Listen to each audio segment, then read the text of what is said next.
While there were some clear winners from yesterday's election, it's still pretty close in some of the races. Joining us live to break down some of the biggest races of the night is Ben Gaskins, Associate Professor of Political Science at Lewis and Clark College. Thank you so much for joining us. Thank you. Good morning. So let's kind of get right into it. What have been the most, interesting contests to you so far? And do you have any surprises? Well, it is surprising. You mentioned how close some of these races are. The Secretary of State race on the Democratic side is within 3,000 votes after almost 500,000 cast statewide. And two of the city council races are also extremely close and will be going into runoffs as well. The Portland mayor is clinging to the lead that puts him over 50% to avoid a runoff. So we see a lot of these races really in a very unsettled state where, depending on how many ballots are left to count, could really change things one way or the other.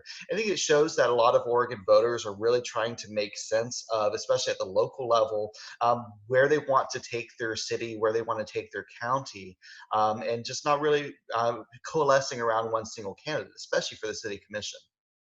And do you see any effects of COVID-19 playing out in the voting process? I think that's what a lot of candidates have at least been saying. How did you feel turnout was?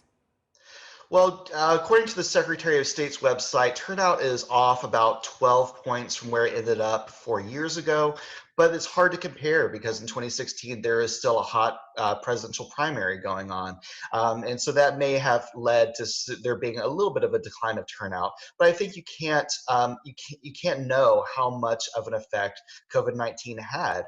It's possible that it changed people's voting behavior. It changed the ability of the campaigns to reach out and mobilize voters. And so all of these results have to be understood as being the result of a very unprecedented time.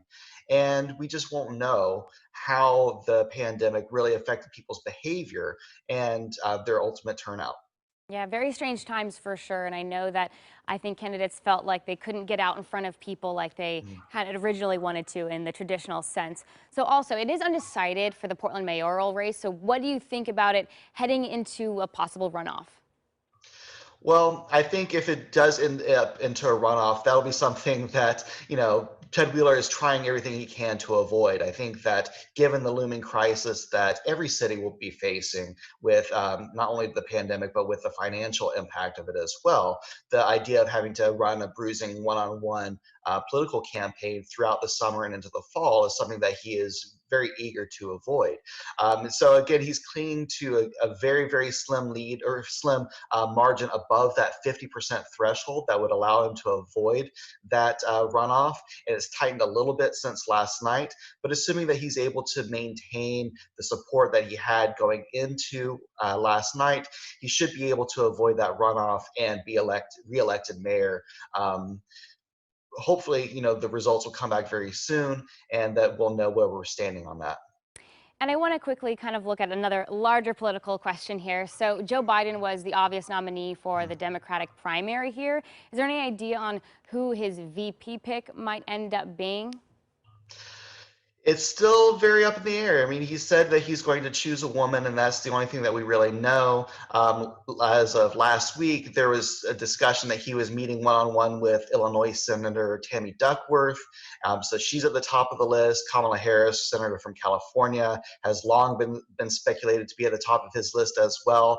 But beyond that, there are a couple of other senators and governors that Biden is going to give a very close look to, though it wouldn't surprise me for him to choose a younger running mate, someone who may not be white, and obviously he's committed to choosing a woman.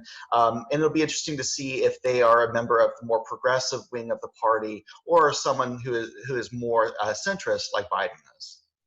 Well, definitely it'll be interesting to see what happens, if he does choose a woman.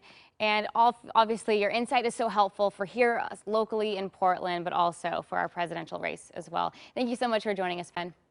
Thank you for having me.